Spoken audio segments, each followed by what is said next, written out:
Mais d'abord, c'est l'heure des télescopages de Bruno Donnet. Bonjour Bruno. Bonjour Philippe. Tous les jours, Bruno, vous observez ici la fabrique médiatique et ce matin, vous avez choisi de vous intéresser à un sujet passionnant. Comment naissent les bonnes idées journalistiques et comment elles mutent? Oui, je vais vous parler ce matin, Philippe, de porosité médiatique. Car vous le savez, les journalistes sont des gens qui s'observent, mais également qui s'inspirent et quelquefois même qui s'imitent très allègrement. Et pour évoquer ce sujet, j'ai choisi d'observer le mode de traitement d'un thème qui passionne en ce moment tous ceux qui fabriquent l'information. J'ai nommé l'inflation. Chaque mois dans votre 20h, vous le savez, on vous parle concrètement de l'inflation. Il en était précisément question hier soir dans le 20h de France 2. France 2 qui utilise pour observer l'évolution des prix un outil qu'elle adore, le panier du 20h. Nous avons fait nos courses aujourd'hui et le ticket de caisse du panier du 20h explose. Plus 12,4% sur un an. Voilà, le principe est simple. France 2 achète dans un même supermarché plusieurs articles du quotidien et observe mois après mois la flambée du ticket de caisse. Dans notre panier, la majorité des produits augmentent. Plus 6,29% pour la farine, plus 6,82% pour le sucre, plus 5,1% pour le beurre et pour les œufs. Excellente idée qui permet de donner une illustration concrète à un sujet économique réputé trop abstrait. Mais tellement bonne idée que nombre de médias l'ont reprise, et parmi eux, la radio RTL. On célèbre aujourd'hui le premier anniversaire de notre panier, le panier RTL, et il flambe ce panier, Vincent. C'est RTL qui, comme France 2, fait donc ses courses tous les mois et constate les dégâts. La barquette de steak haché plus 32%, pareil pour le paquet de café, les pâtes, le lait plus 20%. Mais alors d'où vient cette riche idée? Qui copie sur qui et surtout qui l'a inventé en premier? Eh bien comme souvent en matière de journalisme, on doit la paternité de cette excellente trouvaille à la presse écrite. C'est en effet le journal La Voix du Nord qui a initié cette façon de faire.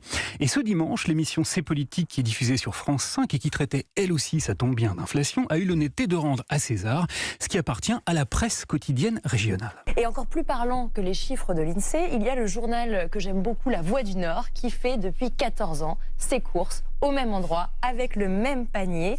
Et pour la première fois depuis 2008, le prix de leur chariot a augmenté de plus de 11% sur un an. Voilà, ça existe donc depuis 14 ans dans la presse écrite. C'est excellent ce qu'a fait C'est politique, si je puis me permettre. Alors concernant la couverture journalistique de l'inflation, Bruno, vous avez également repéré un autre emprunt à la presse écrite. Oui, car le fameux panier que l'on vient d'évoquer, Philippe, c'est tout simplement un outil, une méthode pour traiter le sujet.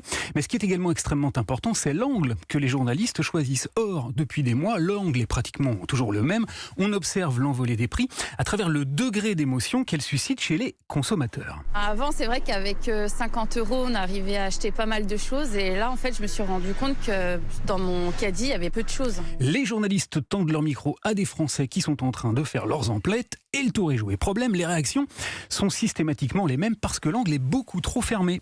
C'est terrible sur l'huile, sur le beurre, sur la farine. La viande, voilà, les fruits surtout, les légumes. Alors, il y a une quinzaine de jours, une journaliste du Monde, elle s'appelle Céline Prudhomme, a eu la très bonne idée d'élargir l'angle. Elle est allée interroger non plus les clients, mais cette fois des caissières. Et dans un papier lumineux, qui élargissait donc merveilleusement la focale, elle a donné la parole à Claudine, à Mireille ou encore à Déborah, qui a vu les comportements changer dans l'hypermarché géant dans lequel elle travaille.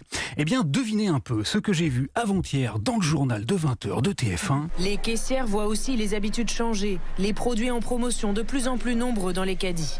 Un reportage sur l'inflation vu par les yeux des caissières de supermarchés. Dans les colonnes du Monde, Mireille, 37 ans de boutique chez Carrefour, racontait le succès du rayon des produits à date de péremption courte. Et bien sur TF1, pareil. C'est vrai qu'il y en a beaucoup qui prennent des dates de péremption courtes, des choses comme ça. Dans l'article du Monde toujours, Claudine racontait ses clients du rayon à la découpe qui, découvrant les prix de leurs poissons ou de leurs morceaux de fromage, abandonnent leur achat avant de passer à la caisse. Et bien sur TF1 aussi.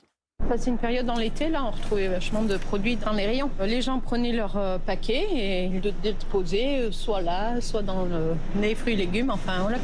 Ils abandonnaient leur achat. Ouais, voilà. Eh oui Philippe, les bonnes idées sont des denrées rares et comme les journalistes en manquent bien souvent, eh bien ils n'hésitent pas à les emprunter.